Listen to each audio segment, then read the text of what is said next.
Hey guys, today I will be sharing how to make McDonald's pancake, my version. I personally created this recipe because my kids love McDonald's pancake and they only want to eat that. So to make it cheaper for me, I created this. So first thing we're going to do is to make the whipped butter. This is half a cup of room temperature butter and 1.5 tablespoon of milk. That's fresh milk. So to begin, we're going to whip the butter and then we will add the milk. We're going to start whipping this at slow speed. And once the butter and the milk is fully combined, we're going to increase the speed.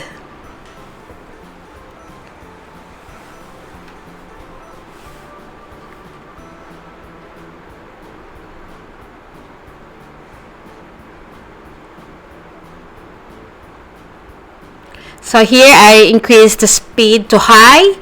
So we're going to beat this at high speed for about 2 to 3 minutes until it is light and very fluffy.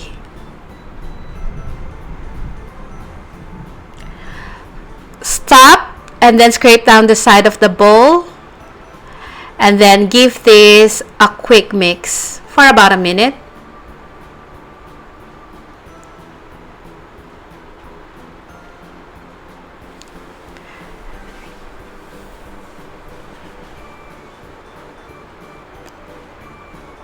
And this is now ready.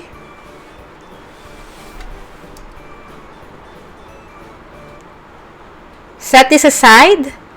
Now we're going to move to the pancakes. For the pancakes, we need 1.5 cups of fresh milk, 4 tablespoons of melted butter, 1 tablespoon of baking powder, 1 teaspoon of vanilla, 3/4 teaspoon of salt, 1 egg, 3.5 tablespoons of sugar,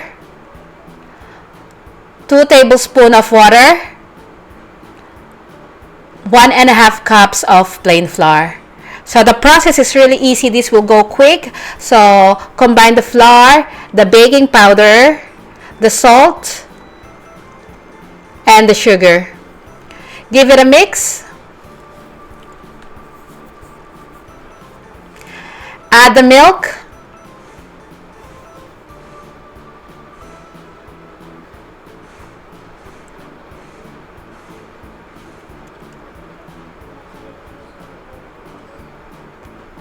Mix it thoroughly.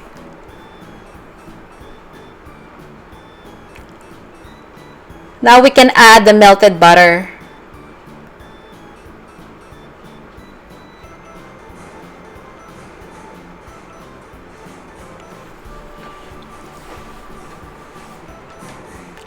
Now add the vanilla, the egg,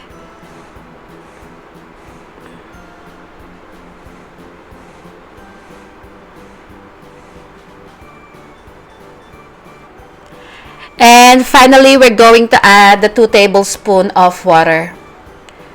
Now this is really important to let this rest in the fridge for 30 minutes or longer.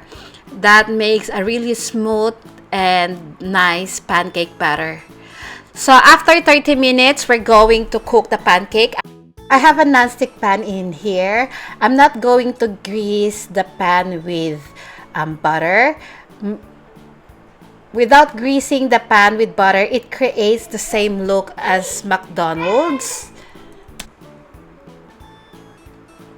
Always remember to swirl the pan. So now we're going to wait for this until the bubbles come out of the top. Now we're ready to flip the pancake. Make sure that your heat is at low. If it browns too quickly at the bottom, that means your pan is too hot. Now, one more time, swirl the pan around. Wait until the bubbles comes up. Using a spatula, flip it upside down.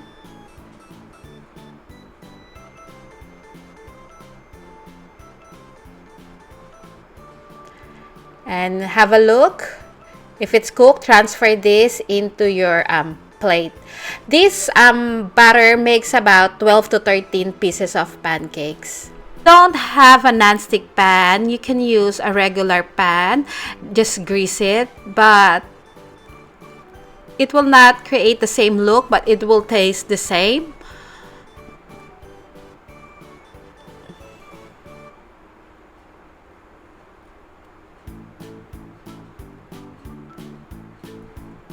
So again, make sure that the heat is low so it doesn't.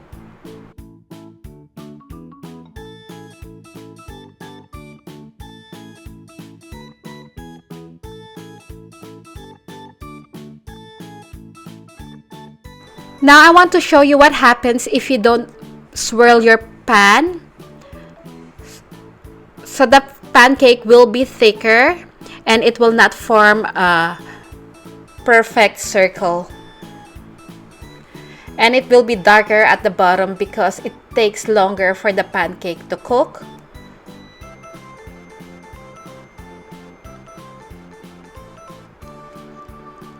And this is our finished product. I hope you give this a try. I can guarantee that you're gonna love this. This comes close to McDonald's pancakes. This is maple syrup. And now let's give this a try. My pancake has cooled down at this point. So this pancake is light and fluffy. It's not too thick. And just to show you how thin it is,